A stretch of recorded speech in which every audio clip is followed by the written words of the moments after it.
Tad Williams' epic fantasy series, Memory of Sorrow and Thorn, is a classic of the fantasy genre that has really gained traction here on BookTube over the past year, or maybe 2 years, even though it's a relatively older series.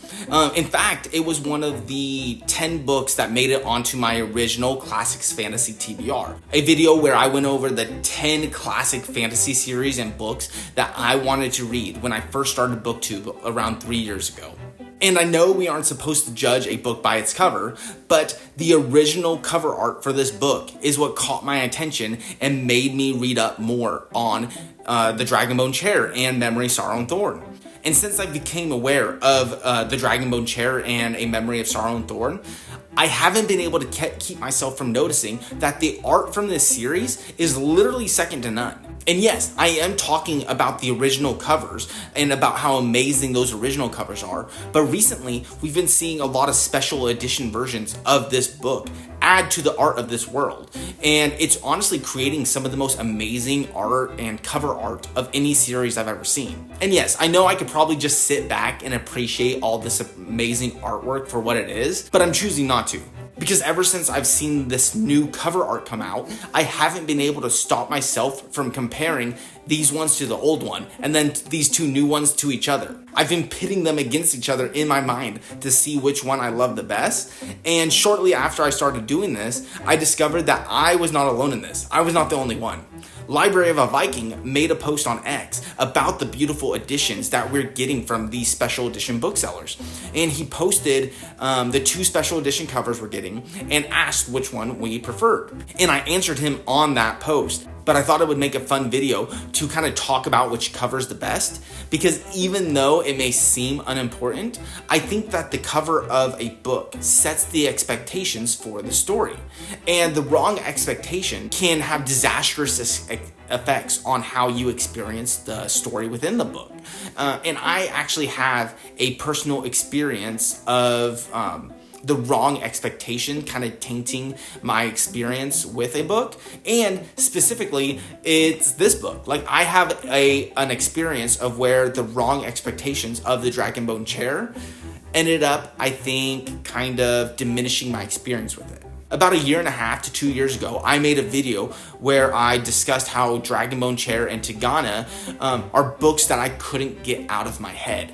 And that out of these 2 books, the Dragonbone Chair was the dominating title of the 2. And I've honestly wondered if I have some sort of false memory about this book, where I'm remembering it as better than it was. Because even though I was intrigued by the first half of the book, and I did enjoy it, it was not my favorite. My mind kept looking for something that wasn't there. It kept looking for my expectations. I went into this series looking for a book similar to a Game of Thrones, a story like A Song of Ice and Fire. And I found myself not being able to enjoy this first half of the book, because instead of appreciating the story for what it was, I was eagerly looking for when it would pick up pace or turn into a series like a Game of Thrones. And it was honestly only after the first half of the book where our main character gets this small little respite and the tone kind of changes a little bit, where I began to realize that I had just read this incredible story in a beautiful, strange, and magical world without appreciating it. Like, I had spent so much time with this character, and I wasn't able to appreciate it with him because I kept looking for something that this book wasn't. Everyone talks so much about how the story inspired A Song of Ice and Fire that they forgot to mention that this book is nothing like A Song of Ice and Fire. Or at least the Dragonbone Chair isn't. And yes, there are scenes that you can tell George R.R. Martin used as inspiration. There are scenes that he took from this book and put into his book. But the book itself, like the themes, their characters, the plots, even their tones, are so different that if you go into this book series expecting A Song of Ice and Fire, you are not going to be able to appreciate the story for what it is. And that's all just a really long way of saying that I think covers have this same effect on people. Covers of the book can alter the expectations for the book inside. So I do think it's important to discuss which cover is best or most reflective of the story within, because it can set people up for the story inside. So to start out, I'm going to compare the two special edition covers, which is the Grim Oak cover and then the Broken Binding cover. When I compare these two covers, my initial reaction to them is that their art is equal. Like, it's hard to pick out which piece of art you like more than the other. The Grim Oak art is astounding. We have a battle between our hero and the ice dragon. It's a scene dripping with excitement and suspense. Broken Binding cover is like its opposite. We see the Dragonbone Chair front and center. It's devoid of action, but it's bringing a type of dark suspense and mystery. It fills my mind with questions. But the point I want to make about these two covers is that, in my opinion, while the art is equal, the Broken Binding cover is far superior. And yes, I do mean the way the art is oriented in the cover, the way the title seems to frame the art instead of just being slapped on top of it, small things like that. But I'm also talking more than that as well. I feel that the Grim Oak cover isn't representative of the story we get as a whole when we read the Dragonbone Chair. If you bought the Dragonbone Chair expecting a story surrounding a man fighting a dragon, you would be immensely disappointed to find a slow burn adventure. If you buy a book for this cover, you're gonna be super disappointed to find an Assassin's Apprentice meets Lord of the Rings rather than an epic Dragon Slayer action story. So while the Grim Oak cover is great for people who know and love the story, which is probably arguably who the market for a book this expensive is for, like if you're going to pay the price tag for this book cover, for this book, you probably enjoy that book. You're probably not buying it without having read it first. I still argue that as a book cover, the Broken Binding cover is superior. Between the cover layout, the purpose of the cover, it's just far better. And I mentioned this fact when I commented on Library of Vikings post, where I gave a condensed explanation of essentially everything I just said. But I also went further by pointing out that while I think the Broken Binding has the superior cover between these two choices, my favorite cover is the OG cover by Michael Whelan. And it's this original cover that got me looking into a Dragonbone Chair in the first place. It's the reason this book was added on my TBR. And yes, learning it was considered one of the greatest fantasy series of all time definitely went into it. Learning that it inspired George R.R. Martin's The Song of Ice and Fire definitely factored into it. But the whole reason I learned those factoids in the first place was because this original cover impressed me so much. And what's crazy is I think I actually would have had a better time if I hadn't learned all those little factoids before I read the story. I think if I would have just taken my initial impression of this cover and read the book rather than learn all those cool little factoids about it, I would have enjoyed the story a lot more than I did. The green color, for example, that they used in this book, it gives like this ominous feeling to this world. Like there's an evil seeping in. We see a boy carrying his injured friend with panic on his face and a dark being lurking behind him, seeming to chase him. The cover is just so suspenseful, and I think is such an accurate representation of what we get, of what we find throughout its pages. What's even crazier is that if you look at all three of these covers I've talked about so far, every single one is a scene from the book. However, just because it's a scene doesn't mean it encapsulates the story. It doesn't give you the same expectation of what you're going to get. And I think this is where the original Dragonbone Chair cover really stands out. It sets the proper expectations for the story you're about to read. And I honestly think this is why Michael Whelan is one of the greatest cover artists of all time, if not the greatest cover artist of all time.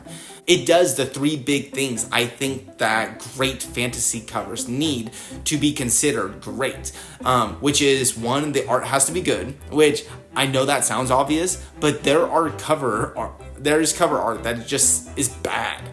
Two, it has to be either a scene from the book or a setting from the book. And this is probably the least important of the three, because I've already kind of showed examples of how even if it is a scene from the book, it doesn't necessarily represent the book. It doesn't set the proper expectation. And number three, the cover art has to set the proper expectations for the book, which I've discussed enough about so far. So let me know which of these three covers you enjoyed the most, which one's your favorite and why, and then also let me know if you've read the book, because I do think that reading the book will alter which one of these covers you like the best. So let me know in the comments down below which one's your favorite. To end the discussion about the different covers, I thought it would be cool to talk about the artists that drew, painted, designed the 3 covers of the covers I've spent the most time talking about in this video. And I'm going to start with my favorite, which of course was done by Michael Whelan. Michael Whelan, or Wieland, I don't know why I can't pronounce his name right. He is of course one of the most popular fantasy book cover artists to have ever existed. Like, you've probably heard of Michael Whelan before. Some of his more well-known works include the Stormlight Archives, the cover for the last Wheel of Time book, the Dark Tower, Isaac Asimov's Foundation series, Dragon Riders Pern, and then my personal favorites of his are John Carter's of Mars, his Elric work, and then of course his Dragonbone Chair covers, his work with A Memory, Sorrow, and Thorn.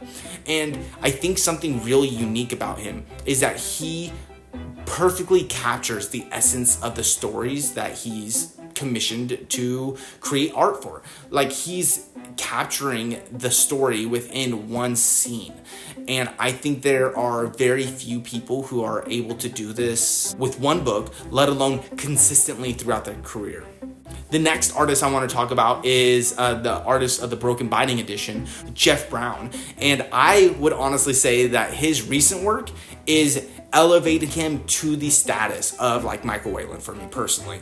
Like, I know he's probably not as big yet, but he's getting there. He's absolutely killing it with the work he's doing. Like, when you look at his Memory of Sorrow and Thorn series, he's done stupendous. But he's also done works with Aragon, the likes of Lamora, Three-Body Problem, Malazan. Like, he's just killing it right now.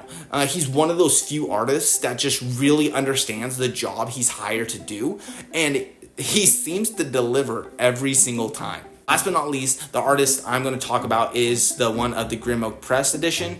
His name is Donato Giannicola, and honestly, he's the only artist out of these 3 that I was unfamiliar with before this video. And it turns out he does a ton of stuff. Like, if you go to his website and look at his bibliography, like, it's impressive. He's got just hundreds of citations in there of stuff you can go and check out. But as a reader and lover of fantasy, some of the books that I recognized in his portfolio, in his gallery, are the rest of his Osten Ard books, of course, the art from Sanderson's Stormlight Archives, Kristen Britton's Green Rider series, which honestly, I read that first book, and I don't know why I haven't done a review for it yet. It's a really cool palette cleanser book. Not my favorite.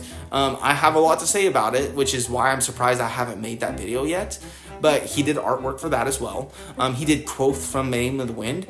And of course, he's done a ton of work with Lord of the Rings, which seems to be a huge interest and inspiration for him. His website and other work is in the link below. So if you want to check that out, you can. And with that being said, that brings this video to an end. Like I said, don't forget to like and subscribe if you're enjoying this video or if you're enjoying the content. We are a small channel, and any interaction with this video helps. Let me know which cover art was your favorite and why. And then, like I said, let me know if you've actually read the book too, because I feel like that matters when it comes down to if you like which cover art you enjoyed the most. And with that being said, thanks for watching.